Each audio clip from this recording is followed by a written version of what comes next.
He came home carrying a birthday invitation. When his mom read it, she broke down in tears.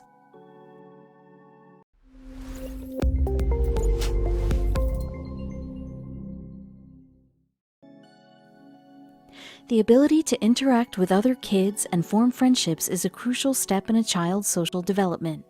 But for some children, it's just not that easy. And when parents sometimes struggle to understand the difficult world that their child may live in, a helping hand from a thoughtful stranger can bring unexpected hope. Take Tricia Klein, for example. Klein, 34, is from Brantford, Ontario. She is mother to 3 children, the youngest of whom is 7-year-old Timothy. And like any young school kid, Timothy gets invited to lots of birthday parties. Even so, for most of his school life, the little boy never went to any. Not one. Speaking to ABC News, Klein described her son as a very happy and social little guy. But he struggles. And although he would love to get involved in group activities and make friends among his peers, it's just not that easy. In fact, Timothy's mom began to realize that something was wrong after his first birthday, when the little tot started to show a strong preference for playing all by himself. Soon, he started refusing food. He hated wearing clothes too, and he wouldn't interact with his siblings.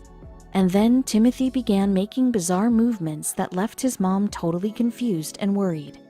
Writing on her blog, The Book of Timothy, Klein wondered, where had my bright and happy boy gone? With Timothy's behavior growing increasingly worrisome, Klein decided to have him checked over by a doctor. Yet even when the doc referred her young son to a pediatrician, she still tried to believe that everything would be okay. The struggle was, however, only just beginning. 6 months later, the doctor delivered his diagnosis and declared Timothy to be autistic. Klein was devastated. Indeed, she told NBC News, "I went through a long period of grieving. This was not the son I expected to have or the life I expected us to live." And yes, at first it was hard. For instance, Timothy would rip off his diapers and relieve himself everywhere.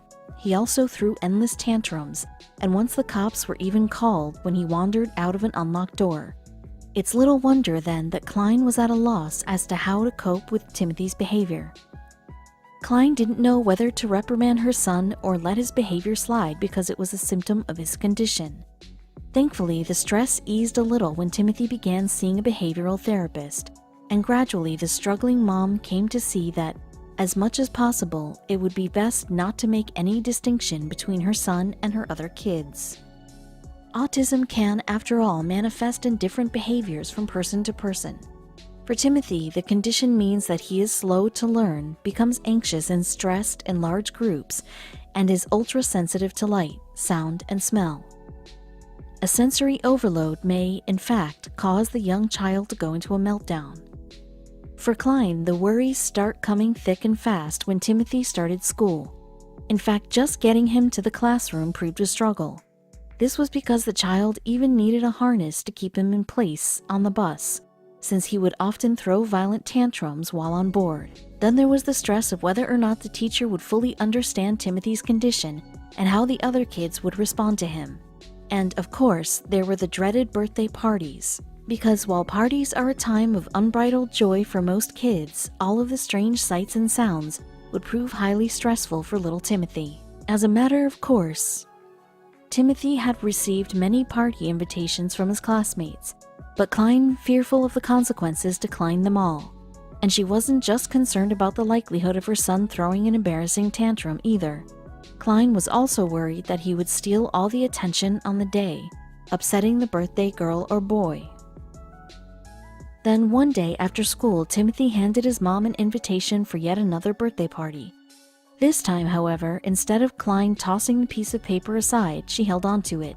Indeed, it would change her life forever. This is because the invitation was accompanied by a handwritten note from the mom of Timothy's classmate, and it read, "Carter sat beside Timothy at school, and he always talks about him. I really hope he can come." The note continued, "We are renting a bounce castle that we can attach to a small bounce slide at the bottom. We will have water balloons and guns. Maybe Timothy can come earlier if it would be too much with the whole class." Klein was incredibly moved by the letter, and it wasn't just that Timothy had a friend who expressly wanted him to be there. It was how the mystery mom ended the note that made it everything Klein needed to read at that time of her life. Why? Because the mom had written, "Let me know so we can make it work." Klein wrote on her blog, "The pessimist in me thought it will never work. It will be an epic failure just like all of the other times we tried. Instead, I decided we needed to try again. So she said yes." Yes, Timothy went to the party, and Klein was blown away by how well he was accepted.